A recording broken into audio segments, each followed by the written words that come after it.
So hey guys, welcome back to a new blog. আজকে আমরা এসেছি আমার বাড়ির ঠাকুর নিতে। আর এখানে দেখতেই পাচ্ছেন এত সুন্দর সুন্দর সব ডাকিনী যোগিনী রয়েছে। আমি ফটো তুলছি বলে আবার চোখে লাইট ধরিয়ে দিল,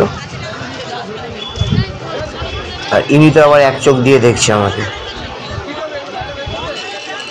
সো আমরা এখন এসছি বাগমারি খালপুলের এখানে যে ঠাকুর বানায় ওইখানে এসছি আমরা। এটা হচ্ছে আমাদের বাড়ির সেকেন্ড ইয়ার কালী পুজো হচ্ছে। তো দেখুন এখানে মানে প্রচুর ভিড় তো আছেই, সবাই ঠাকুর নিতে এসছে।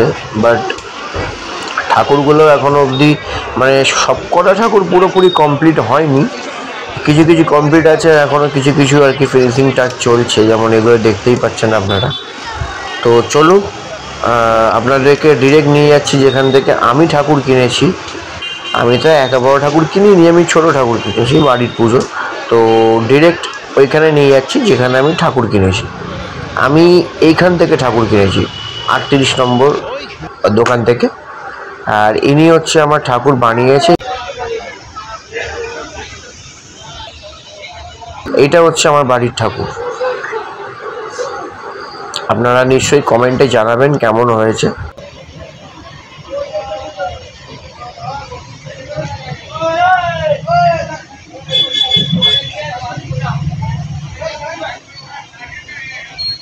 ফাইনালি আমাদের ঠাকুর পুরো রেডি আছে। তো আমার দাদা আসবে, খালি স্কুটি করে নিয়ে ঠাকুরটা নিয়ে বাড়ি চলে যাবো। সো ফাইনালি আমার দাদা আর আমি ঠাকুরকে বাড়িতে নিয়ে এসেছি, স্কুটি করে নিয়ে এসেছি। মা এখন বরণ করছে।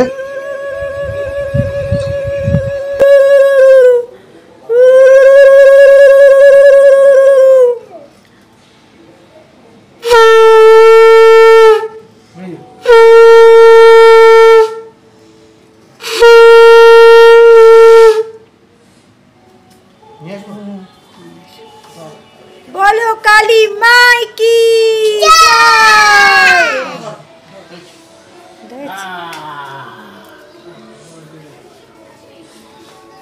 स्लिप काटছে